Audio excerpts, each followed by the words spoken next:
নমস্কাৰ মৰমৰ ছাত্ৰ ছাত্ৰীসকল আজি আমি ব্যাকৰণৰ এটি পাঠ উপসৰ্গ এই বিষয়ে আলোচনা কৰিবলৈ আগবাঢ়িছোঁ।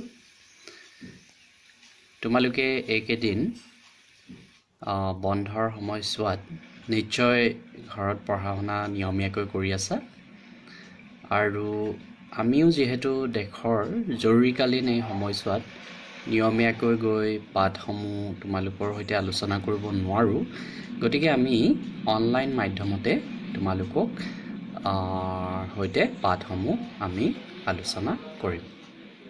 আজি আমি আলোচনা কৰিবলৈ আগবাঢ়িছোঁ উপসৰ্গ। নমস্কাৰ মৰমৰ ছাত্ৰ ছাত্ৰীসকল, আজি আমি এটি সুন্দৰ বিষয় আলোচনা কৰিবলৈ আগবাঢ়িছোঁ আৰু বিষয়টো হ'ল উপসৰ্গ। আমি উপসৰ্গ মানে কি বুজাৰ আগতে জানিব লাগিব অব্যয়ৰ বিষয়ে। তোমালোকে তলৰ শ্ৰেণীত পঢ়োঁতে অব্যয়ৰ বিষয়ে পঢ়িছা হওক। যিবিলাক শব্দৰ কোনো কাৰণ বা অৱস্থাতে পৰিৱৰ্তন নহয় তাকে আমি অব্যয় বুলি কওঁ। আৰু, যদি, কিন্তু, বা, অথবা, নাইবা এইবোৰে হৈছে অব্যয়ৰ উদাহৰণ। এতিয়া আহোঁ উপসৰ্গৰ কথালৈ। উপসৰ্গও আচলতে এক প্ৰকাৰৰ অব্যয়। ইহঁতে নিজাকৈ অৰ্থ প্ৰকাশ কৰিব নোৱাৰে। উপসৰ্গই ধাতু বা শব্দৰ আগত বহিহে বিভিন্ন ধৰণৰ অৰ্থ প্ৰকাশ কৰে। এতিয়া বেলেগ বেলেগ উপসৰ্গৰ লগ লাগি ধাতু বোলোতে আমি যিবোৰে কাৰ্য মাত্ৰ বুজোৱা বৰ্ণ সমষ্টি বা বৰ্ণ বা শব্দবিলাকক আমি ধাতু বুলি কওঁ। ধাতু আৰু শব্দ দুয়োটা একে অৰ্থই বুজায়। এইবিলাকে বিভিন্ন অৰ্থ প্ৰকাশ কৰে। উদাহৰণস্বৰূপে তোমালোকে তলৰ তালিকাখন মন কৰা। তোমালোকে ইয়াত এখন তালিকা দেখিছা। ধাতু, ধাতুৰ অৰ্থ, উপসৰ্গ, উপসৰ্গৰ যুগত ধাতু। এতিয়া ধাতু বোলোতে উদাহৰণস্বৰূপে চাৰিটা ইয়াত ধাতু দিয়া হৈছে: হ্ৰী, ৰোধ, বদ আৰু গম। হ্ৰী ধাতুৰ অৰ্থ হৰণ কৰা, ৰোধৰ অৰ্থ বাধা দিয়া, বদৰ অৰ্থ কথা কোৱা আৰু গমৰ অৰ্থ যোৱা। ইহঁতৰ সৈতে যদি উপসৰ্গ যোগ কৰা যায়, উপসৰ্গ লৈছোঁ প্ৰ, প্ৰতি, বি আৰু আ। এতিয়া প্ৰথমটোলৈ মন কৰা। হ্ৰী, হ্ৰী ধাতুৰ অৰ্থ হৈছে হৰণ কৰা আৰু উপসৰ্গ যোগ কৰিছোঁ ইয়াত প্ৰ। প্ৰ যোগ হ্ৰী যোগ ঘ ন্য সমান প্ৰসাৰ।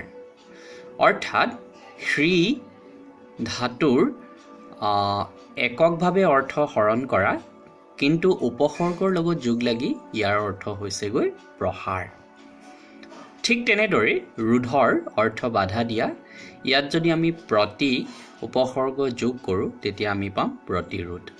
ঠিক তেনেদৰে বদৰ যি ধাতু তাৰ অৰ্থ কথা কোৱা, আৰু ইয়াক আমি বি উপসৰ্গৰে যোগ কৰিলে আমি পাম বিবাদ। শেষত চোৱা গম, এই ধাতুৰ অৰ্থ হৈছে যোৱা।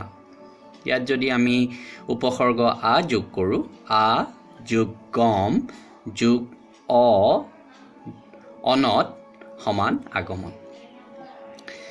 এটা কথা মনত ৰাখিবা, ধাতুবিলাক উপসৰ্গৰ সৈতে লগ লাগি কেতিয়াবা নিজ অৰ্থ এৰি বিপৰীত অৰ্থ বুজায়, কেতিয়াবা নতুন অৰ্থ বুজায় আৰু কেতিয়াবা অৰ্থ একেই থাকে। লগতে মনত ৰাখিবা যে উপসৰ্গ লাগি সৃষ্টি হোৱা পদবোৰ প্ৰায় বিশেষ্য বা বিশেষণ পদ হয়।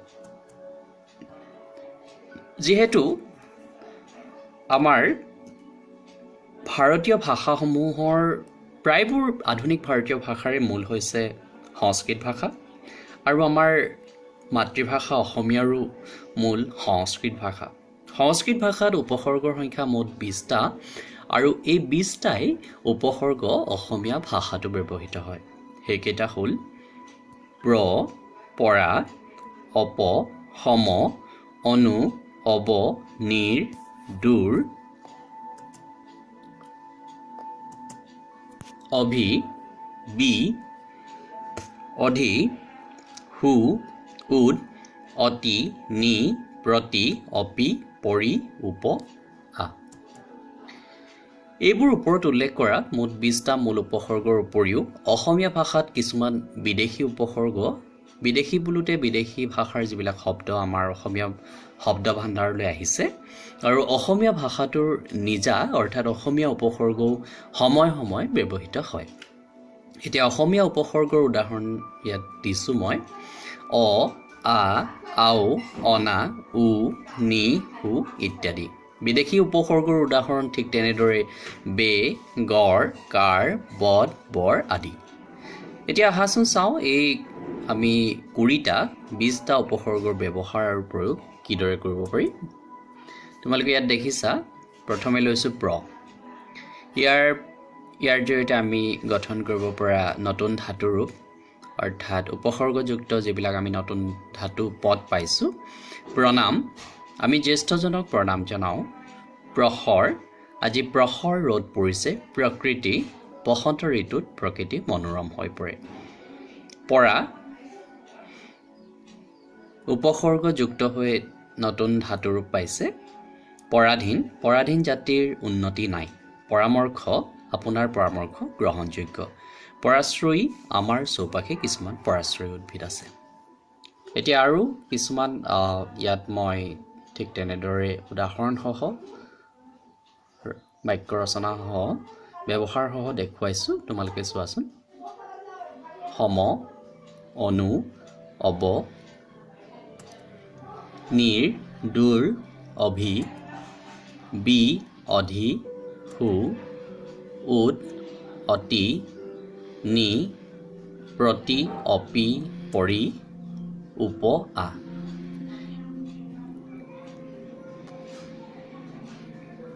এতিয়া তোমালোকে নিশ্চয়কৈ উপসৰ্গ কি আৰু ইয়াৰ ব্যৱহাৰ কেনেদৰে কৰিব পাৰি এই সম্বন্ধে আভাস পালা তোমালোকে পুনৰবাৰ ভালদৰে খৰচি মাৰি পঢ়িবাচোন দেই ইয়াৰ পৰৱৰ্তী পাঠত আমি অনুসৰ্গৰ বিষয়ে আলোচনা কৰিম হওক মই সময় গৃহকৰ্মবিলাকো দি যাম যাতে তোমালোকে কিমান বুজি পাইছা মই ধৰিব পাৰোঁ আজিলৈ ইয়াতে সামৰিছোঁ ভিডিঅ'টো বৰ দীঘলীয়া নকৰিলোঁ আটাই ভালদৰে মনোযোগেৰে পঢ়া শুনা কৰিবা হওক দেই ধন্যবাদ